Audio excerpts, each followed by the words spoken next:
Hi everyone, it's me again, Titser Jay, and welcome to another episode of learning. Today's video, we are going to discuss solving rational algebraic equations transformable into quadratic equations. So, let's have the first example. Solve x over 3 plus 1 over x is equal to 19 over 12. To solve rational algebraic equations, we need to find the LCD. Right? Just like for example, what is the LCD of x over 3 plus 1 over x and yung 19 over 12? So, let's say for example, 1/2 plus 1/4, or let's say 3/4. So, to get the LCD of this, or the LCD is the least or least common denominator, is the smallest number that is divisible by all denominators. The LCD is the LCM of all denominators. So, para kunin natin yung LCD nito, yung 1/2 at saka 3/4, pwede natin gawin yung listing method. So, let's say, what are the multiples of 2? Diba? 2, 4, 6, 8, and so on. Yung 4 naman, LCM, which is 4, 8, 12, 16, and so on. So, yung pinakamaliit, or least common multiple nila, which is 4. So, ang LCD nito ay 4. So, ganun lang po kung paano kunin yung LCD. So, let's have the first example. Buray muna natin ito. Ayan. So, x over 3 plus 1 over x is equal to 19 over 12. So, all you have to do first, to solve the equation, kailangan muna natin kunin yung LCD. So, ang LCD niyan, yung x over 3, 1 over x, and 19 over 12, ang LCD niyan is 12x. Okay? So, pwede nyo kunin yung multiples ng 3 and then multiples ng 12. And then, kopyahin nyo lang po yung variable na x. So, ang LCD natin ay 12x. So, after getting the LCD, ito na yung gagawin natin. So, i-rewrite muna natin equation. X over 3 plus 1 over x is equal to 19 over 12. So, yung LCD na 12x, i-multiply natin both sides of the equation. Ayan. So, i-multiply natin 12x and then 12x din dito. So, isa-isahin natin para ma-solve natin yung equation. 12x times x over 3. So, kung mabilis naman kayong mag-multiply, pwedeng mag-cancel or cancellation method ang gagawin ninyo. Pero ngayon, ang gagawin natin is isa-isahin natin. 12x times x over 3, or that is 12x times x, that is 12x squared all over 3. Plus 12x times 1 over x, or simply 12x times 1, that is 12x all over x. Ulitin ko lang. 12x times 1 over x, ayun ay 12x times 1, that is 12x all over x, is equal to 12x times 19 over 12, pwedeng 12x times 19 over 12. Or, pwedeng ganito. 12x times 19 all over 12. Pwede yan. Okay? So, next na gagawin natin, simplify ulit natin. 12x squared divided by 3, or simply 12 divided by 3, that is 4. And then, kopyahin natin yung x squared. Plus, 12x divided by x, simply cancel ito kasi yan ay 1. So, 12 na lang. Is equal to 12x times 19 all over 12. Pwede natin cancel yung 12 dyan kasi that is 1. Alright? So, ang gagawin natin is x times 19, that is 19x all over 1, or that is 19 over x. So we have now the new equation, 4x squared plus 12 is equal to 19x.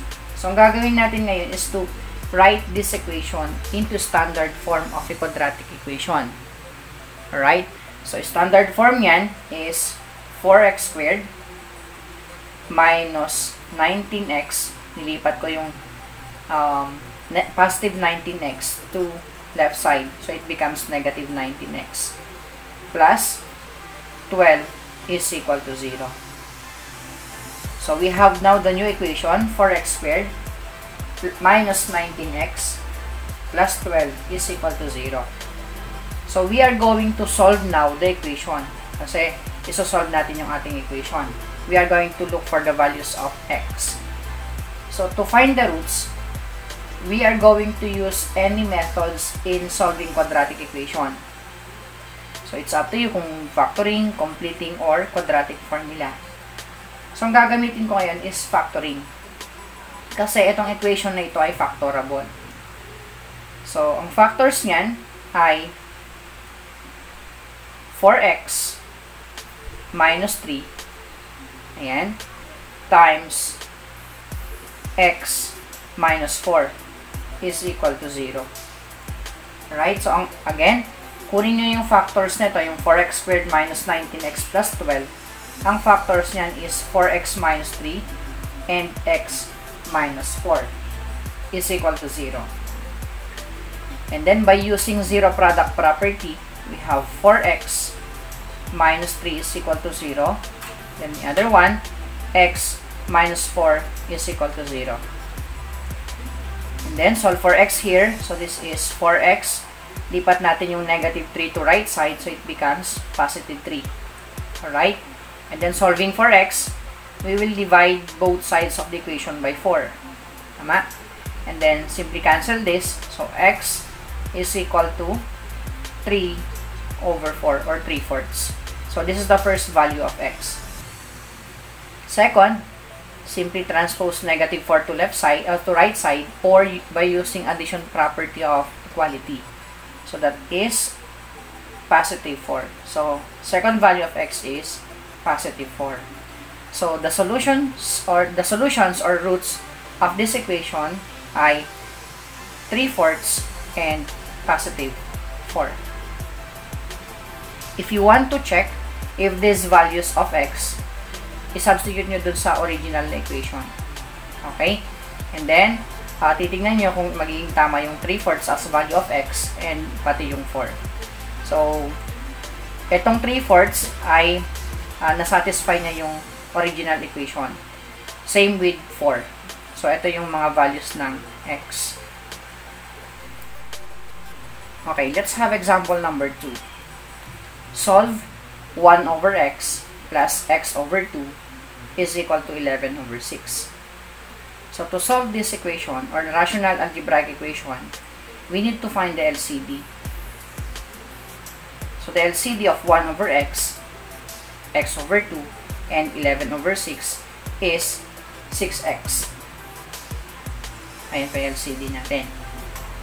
So, again, para makuha yung 6x, you are going to get the multiples of 2 and 6, and then copyhin nyo lang po yung variable na x. And then, rewrite natin yung equation, 1 over x plus x over 2 is equal to 11 over 6. So, kagaya ng ginawa natin kanina, yung LCD natin, i-multiply natin both sides of the equation. So, times 12, this is 6x. And ito ay 6x. Right. So, isa-isahin natin para ma-solve natin yung equation. Okay? 6x times 1 over x. Or simply, magka-cancellation method tayo. So, 6x times 1 over x. That is, simply cancel x here. So, ang naiwan po ay 6 times 1, that is equal to 6.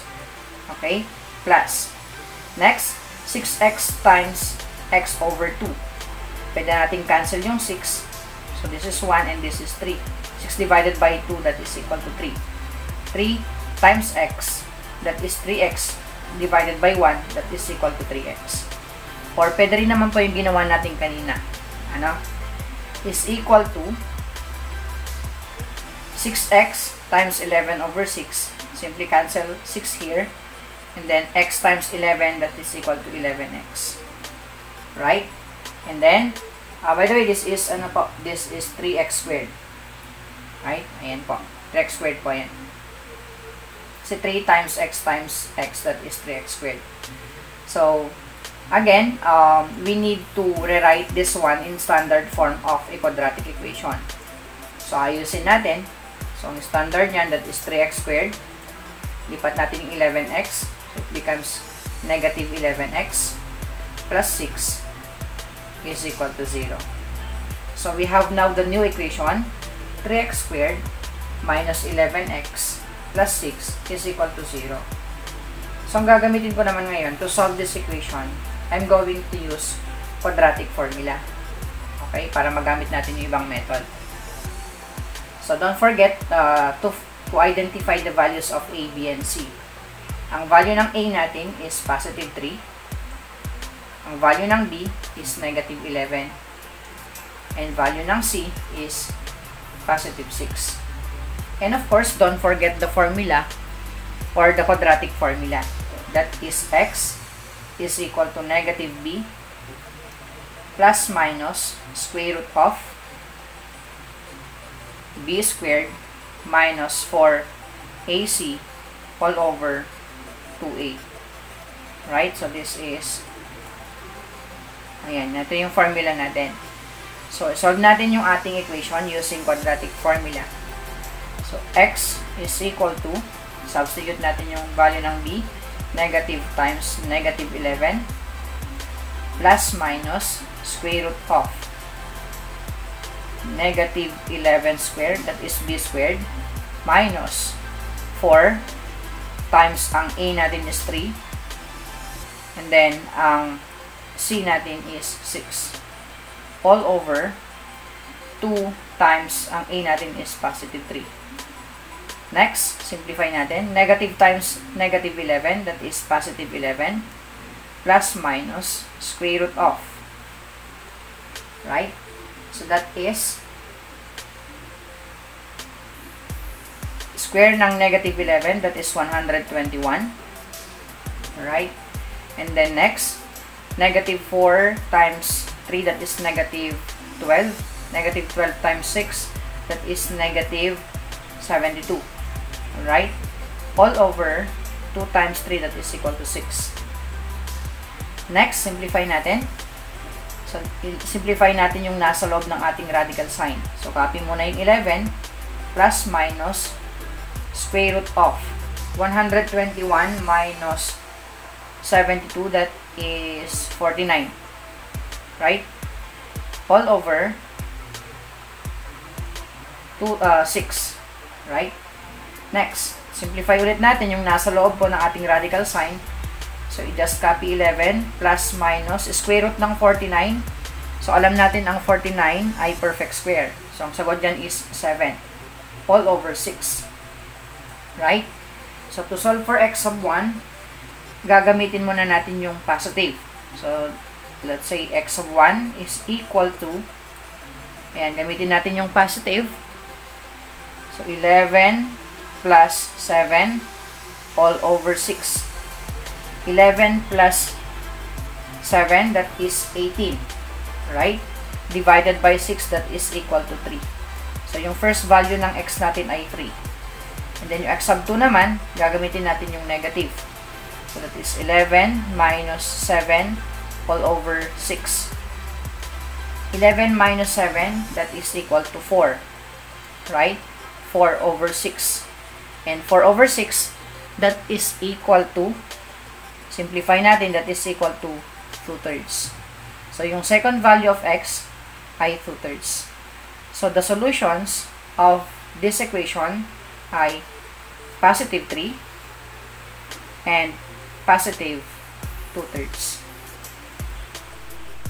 Okay, para ma-enhance yung skill nyo on how to solve rational algebraic equations, you are going to try to solve this. 6 over x plus x minus 3 all over 4 is equal to 2. So, kapag may sagot po kayo, you can type your answer in our comment section. So, if you have questions or clarifications dun sa lesson natin, pwede nyo pang i-type yung question nyo sa ating comment section. Keep safe and God bless.